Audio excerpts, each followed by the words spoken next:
விசுவாசமாயிரு, என்னிடத்திலும் விசுவாசமாயிரு. தேவனிடத்தில் விசுவாசமாயிரு, என்னிடத்திலும் விசுவாசமாயிரு. இதயமே கலங்காதே, இதயமே பதறாதே, இதயமே திகையாதே.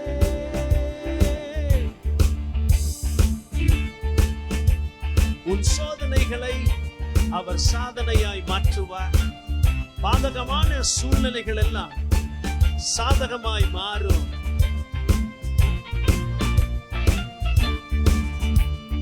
சோதனைகளை சாதனைகளாய் மாற்றுவார், பாதகத்தை சாதகமாய் மாற்றுவார்.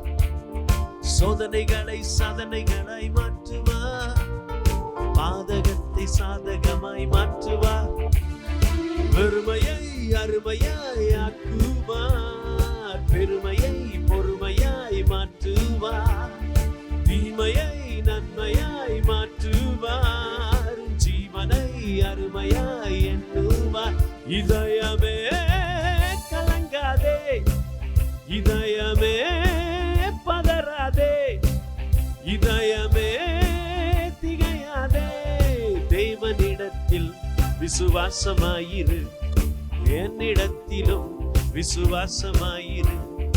தேவனிடத்தில் விசுவாசமாயிரு, என்னிடத்திலும் விசுவாசமாயிரு. இதயமே பதறாதே, இதயமே திகையாதே, இதயமே கலங்காதே.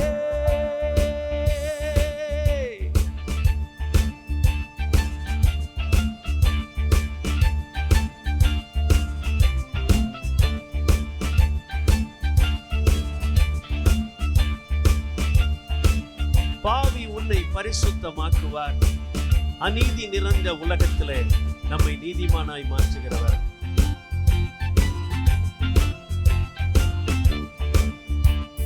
பாவி உன்னை பரிசுத்தமாக்குவார், அநீதிமானை நீதிமானாய் மாற்றுவார். பாவி உன்னை பரிசுத்தமாக்குவார், அநீதிமானை நீதிமானாய் மாற்றுவார். உன் பொய் வாழ்வை மெய் வாழ்வாய் மாற்றுவார், பழையவை யாவையும் புதிதாக்குவார். குறைவை நிறைவாய் மாற்றுவார், உன் வாழ்வை கிருபையாய் மாற்றுவார். இதயமே கலங்காதே, இதயமே பதறாதே, இதயமே திகையாதே. தேவனிடத்தில் விசுவாசமாயிரு, என்னிடத்திலும் விசுவாசமாயிரு. தேவனிடத்தில் விசுவாசமாயிரு, என்னிடத்திலும் விசுவாசமாயிரு. இதயமே கலங்காதே, இதயமே பதறாதே, இதயமே திகையாதே.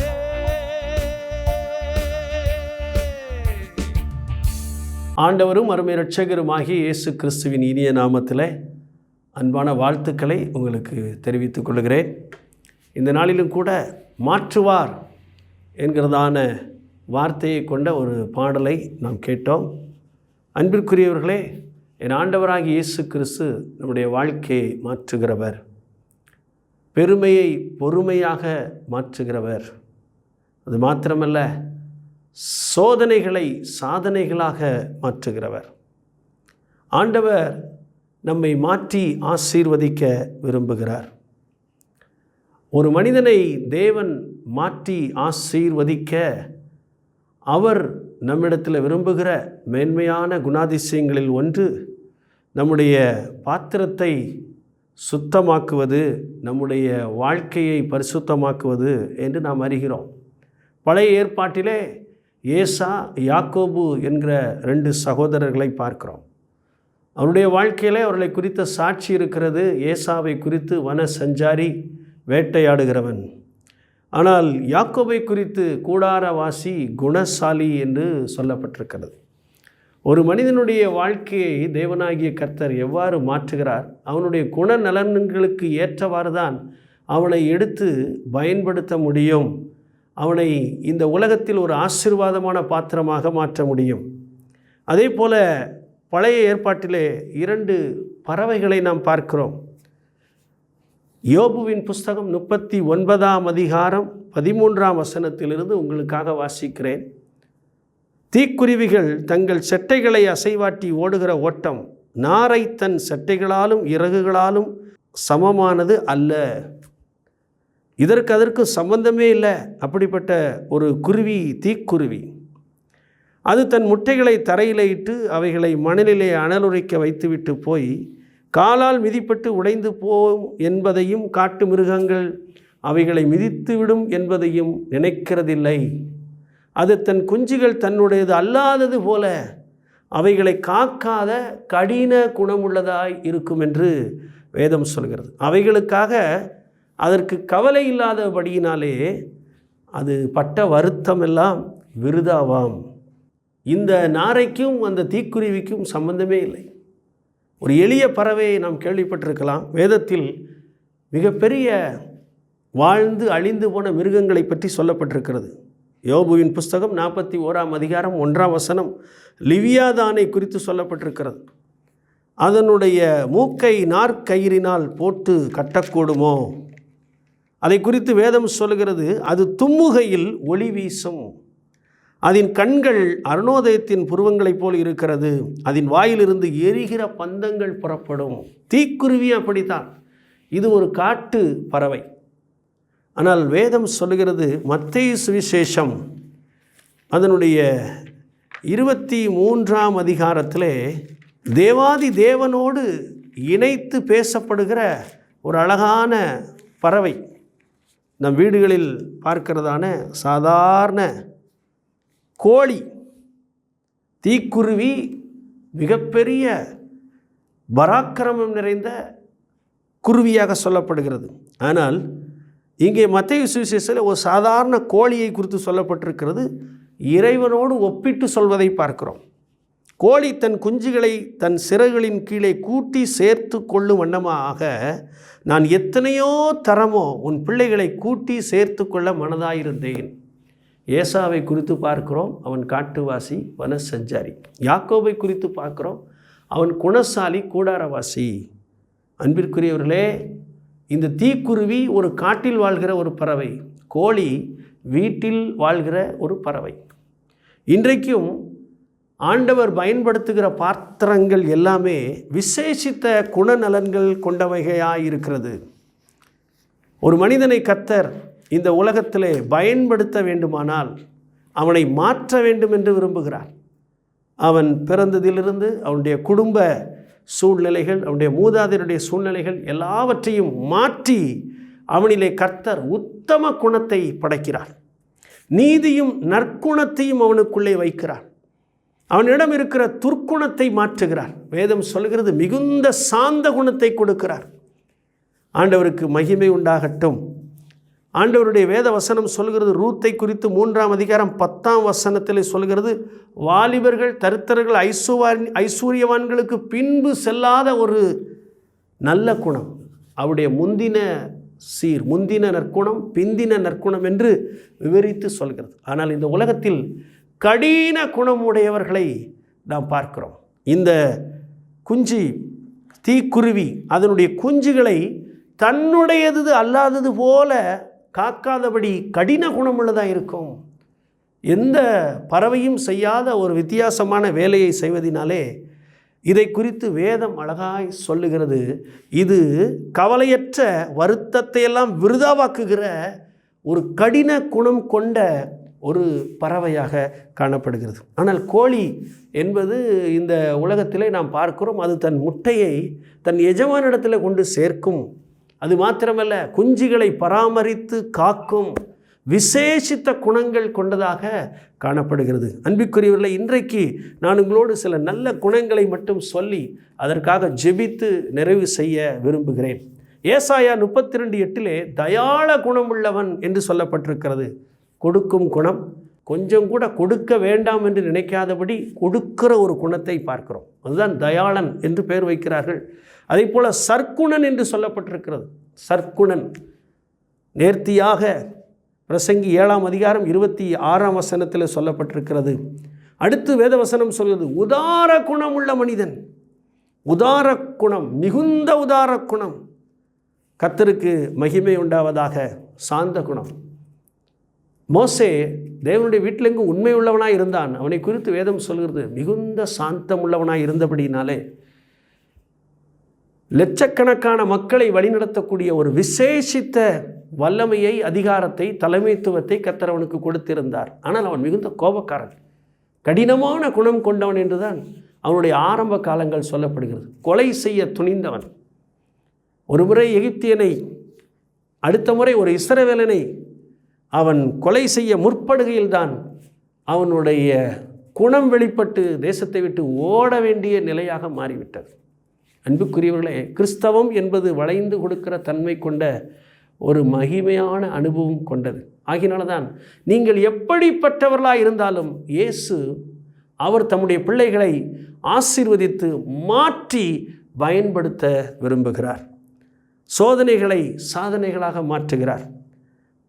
அநீதிமானை நீதிமானாக மாற்றுகிறார். நான் படித்த பாடல் சொல்லுகிறது, அன்பிற்குரியவர்களே, இதயமே நீ கலங்காதே, நீ பதறாதே, திகையாதே. உன் ஆண்டவராகிய இயேசு கிறிஸ்து சோதனைகளை சாதனைகளாய் உன்னை கொண்டு மாற்ற விரும்புகிறார். பாதகத்தை சாதகமாய் மாற்ற விரும்புகிறார். வெறுமையான உன் வாழ்க்கையை அருமையாய் மாற்ற விரும்புகிறார். தீமையை நன்மையாக மாற்ற விரும்புகிறார். மோசே என்பவன் ஒரு கொலைகாரன், ஒரு தீக்குருவி போல கடினமான குணம் கொண்டவனாய் இருந்திருக்கலாம். ஒரு பெரிய அரண்மனையில் வாழ்ந்த விசேஷித்த ஞானம் பெற்ற அதிகாரம் பெற்றவனாய் தன்னை நினைத்திருந்தான். ஆனால் கர்த்தருடைய குணநலன்களை மாற்றி அவன் பல லட்சம் புருஷர்களை பொறுமையோடு நடத்தக்கூடிய ஒரு மகிமையான அனுபவத்தை பெற்றுக்கொண்டதை பார்க்கிறோம். தீமையெல்லாம் நன்மையாக மாறுகிறது அவன் வாழ்க்கையிலே. அவன் ஜீவன் அருமையாக எண்ணப்படுகிறது. பாவி உன்னை பரிசுத்தமாக்குவார், அநீதிமானை நீதிமானாய் மாற்றுவார், பொய் வாழ்வை மெய் வாழ்வாய் மாற்றுவார், குறைவை நிறைவாய் மாற்றுவார், உன் வாழ்வை கிருபையாய் மாற்றுவார். அதற்கு தேவையான குணநலன்களை வேதம் நமக்கு தருகிறதா இருக்கிறது. சிலருக்கு மிருக குணம் இருப்பதாக வேதம் சொல்கிறது. சங்கீதம் 92:6 சொல்லுகிறது, மிருக குணம் உள்ள மனிதன் அதை அறியான், மூடன் அதை உணரான் என்று வேதம் சொல்லுகிறது. இந்த உலகத்தில் அநேகர் இந்த தீக்குருவி போல கடின குணமுடையவர்களாக தங்களுடைய எல்லா பிரயாசத்தையும் பாதுகாக்க திட்டமிடாதவர்களாக, அதை குறித்து கவலையற்றவர்களாக வாழ்கிற இந்த காலத்திலே கோழி தன் குஞ்சுகளை எவ்வளவு அழகாய் பாதுகாக்கிறதோ அதை போல மிகுந்த சாந்த குணமும் மிகுந்த சமாதானத்தை கொண்ட நல்ல குணமும் உத்தம குணமும் கொண்டவர்கள் அநேகருக்கு ஆசீர்வாதமாய் மாறிவிடுகிறார்கள். வேதம் சொல்கிற வண்ணமாய் யாக்கோபு தன்னுடைய வாழ்வை துவக்குகிற பொழுது ஒரு எத்தனாக புறப்பட்டு போனான். அவன் வாழ்விலே அவனுடைய குணநலன்களெல்லாம் கர்த்தர் மாற்றி அந்த ஏசாவை சந்தித்து, அப்படிப்பட்ட வன சஞ்சாரி, மிகப்பெரிய வேட்டையாடுகிற, கொலை செய்ய நினைக்கிற, ஆசைப்படுகிற தன் சகோதரனை கூட தன்னுடைய ஜெபத்தினாலும் தன்னுடைய பொறுமையினாலும் அவனுக்கு கொடுக்க வேண்டியதெல்லாம் ஆயத்தப்படுத்தி கொண்டு சென்றதை நாம் பார்க்கிறோம். உங்கள் வாழ்க்கையும் என் வாழ்க்கையும் இயேசு மாற்றி அமைப்பதற்கு மிக முக்கியமான ஒன்று கேரக்டர் சேஞ்ச். நம்முடைய வாழ்க்கையில் ஆண்டவர் நம்முடைய குணாதிசயங்களை மாற்றி நம்மை ஆசீர்வதிக்க போதுமான தேவனாய் இருக்கிறார். ஒரு சில வசனங்களை நான் உங்களுக்கு காண்பித்து கொடுக்க விரும்புகிறேன். கர்த்தருடைய பரிசுத்த நாமம் மகிமைப்படுவதாக. சில குணமாக்க முடியாத குணநலம் கொண்டவர்களை நாம் பார்க்கிறோம். உபாகமம் 28:35 அப்படிப்பட்ட காரியங்கள் சொல்லப்பட்டிருக்கிறது. சிலர் எவ்வளவு தண்டனை கொடுத்தாலும் தண்டனை பெற்றும் பெற்றும் திருந்தாமல் வாழ்கிற குணமுடையவர்கள். லேவியராமம் 26:23 சொல்லப்பட்டிருக்கிறது. தண்டனை பெற்றும் குணமாகாத சிலர் உண்டு. நாகமான் என்பவன் நல்ல சுகம் பெற்றான், உண்மைதான்.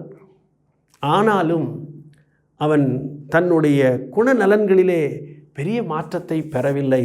திரும்பவும் அவன் தனக்கு இஷ்டமானதை செய்வதற்கு வேண்டுகோள் வைத்ததை பார்க்கிறோம்.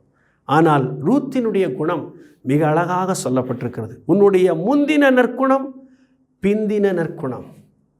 அவள் திருமணமாகி கணவனை இழந்த பின்பும் திரும்பவும் தன்னை தேவனுக்கே ஒப்பு கொடுத்து காத்திருந்தாள். தேவனுக்கு ஒப்பு கொடுத்து காத்திருந்து அவள் அறியாத தேசத்திற்கு போன பின்பும் கூட அவர்கள் வாலிபர்கள், தரித்திரர்கள், ஐஸ்வர்யவான்கள் பின்னாலே போகாமல் போவாஸ் சொல்கிறார், உன்னுடைய முந்தின நற்குணத்தை பார்க்கிலும் பிந்தின நற்குணம் மிக சிறப்பானது. அன்பிற்குரியவர்களே, இந்த நற்குணத்தினாலே அவள் மேல் போர்வை விரிக்கப்பட்டு அவள் மிகுந்த ஆசீர்வாதமான வாக்குத்தத்தத்துக்கு சொந்தக்காரியாய் மாறினாள். கர்த்தருக்கு மகிமை உண்டாவதாக. கர்த்தருடைய பரிசுத்த நாமம் மகிமைப்படுவதாக. சோதனையிலும் திருந்தாத, சோதனையிலும் மாறாத அநேகர் இந்த உலகத்திலே நாம் பார்க்கிறோம். எத்தனையோ சோதனை வந்த பிறகும் திருந்தாத அநேகரை இந்த உலகத்தில் பார்க்கிறோம். திருந்தாமல் பண்படுத்தாமல் இயேசு கிறிஸ்து ஒருபோதும் ஒருவரையும் பயன்படுத்துவதில்லை என்பதை நாம் அறிந்திருக்கிறோம். இந்த பூமியை உழுது அதை சரி செய்து அதற்கு பின்புதான் தானியத்தை விளைவிக்கிறார் என்று நாம் வேதத்தில் வாசிக்கிறோம். நேரடியாக எந்த ஒரு விவசாயியும் பலனை பெற்றுக்கொள்ள இயலாது. ஒரு வீட்டின் அஸ்திபாரத்தை தோண்டி அதை கட்டி எழுப்புவது போல ஒவ்வொரு கிறிஸ்தவனையும் வளைந்து கொடுக்கும் தன்மையுள்ளவனாய் மாற்றி அவனை அவருடைய திட்டத்திற்கு ஏற்றவாறு உயர்த்துகிறதை பார்க்கிறோம். தாவீதின் வாழ்க்கையிலே கேட்கப்படாத ஜெபங்கள் இருக்கிறது. அதில் ஒன்று, ஆலயத்தை கட்ட வேண்டும் என்று ஆசைப்பட்டான். அவனுடைய விருப்பம் நிறைவேறவில்லை. அவனுடைய குமாரன் தான் கட்டினான். உடன்படிக்கை பெட்டியை கொண்டு வர வேண்டும் என்று மிகுந்த ஆசை கொண்டான். எல்லாவற்றையும் ஆயத்தப்படுத்தினான். ஆண்டவர் அவனுக்கு பதில் கொடுக்கவில்லை. முதல் முறை அவன் உடன்படிக்கை பெட்டியை ஓபேத் ஏதோவனுடைய வீட்டிலே வைத்து விட்டதை நாம் பார்க்கிறோம். பிள்ளை பிழைக்க வேண்டும் என்று ஜெபித்தான், பிழைக்கவில்லை. அன்பிற்குரியவர்களே, இயேசு கிறிஸ்துவும் இந்த உலகத்தில் வாழும் பொழுது மரணம் என்று நியமிக்கப்பட்ட பொழுது அவர் ஜெபித்த ஜெபம் தேவனுக்கு மிகுந்த பிரீதியாயிருந்தது. ஆகிலும் என் சித்தத்தின்படியில் இந்த பாத்திரம் என்னை விட்டு நீங்க கூடுமானால் நீங்கட்டும், ஆகிலும் என் சித்தத்தின்படியில் உம்முடைய சித்தத்தின்படியே ஆக கடவுது என்று தேவன் விரும்புகிற திட்டத்தை நிறைவேற்றுகிற, வளைந்து கொடுக்கிற பாத்திரமாக இயேசு கிறிஸ்து நல்ல முன்மாதிரியாக மாற்றி பயன்படுத்த விரும்புகிறவர் உங்களோடு பேசி கொண்டிருக்கிறார். அன்புக்குரியவர்களே, உங்களுடைய வாழ்க்கையை நீங்கள் கர்த்தருடைய கையில் ஒப்பு கொடுத்து பாருங்கள். வேதம் சொல்கிறது, ரோமர் 12:1, அப்படி இருக்க சகோதரரே, உங்கள் சரீரங்களை பரிசுத்தமும் தேவனுக்கு பிரியமான ஜீவ பலியாக ஒப்பு கொடுக்க வேண்டும் என்று தேவனுடைய இரக்கங்களை முன்னிட்டு வேண்டிக் கொள்கிறேன். இதுவே நீங்கள் செய்யத்தக்க புத்தியுள்ள ஆராதனை. புத்தியுள்ள ஆராதனை. கிறிஸ்தவன் எதற்கும் தன்னை வளைந்து கொடுத்து நல்ல குணாதிசயத்திலே மிகுந்த வாக்குத்தத்தங்களை சுதந்திரித்த பரிசுத்தவான்களின் வரிசையிலே நம்முடைய வாழ்க்கையை கர்த்தர் மாற்றி ஆசீர்வதிக்க விரும்புகிறார். உங்கள் சோதனைகளை சாதனைகளாய் மாற்றுவார், பாதகத்தை சாதகமாய் மாற்றுவார். ஜெபிப்போம். எங்களை நேசிக்கிற நல்ல பிதாவே, இன்றைக்கும் மாற்றுகிற தேவன், எங்களுக்குள் முதலாவது மாற்றத்தை விரும்புகிறீர். எங்களுடைய குணாதிசயங்களை மாற்ற விரும்புகிறீர்.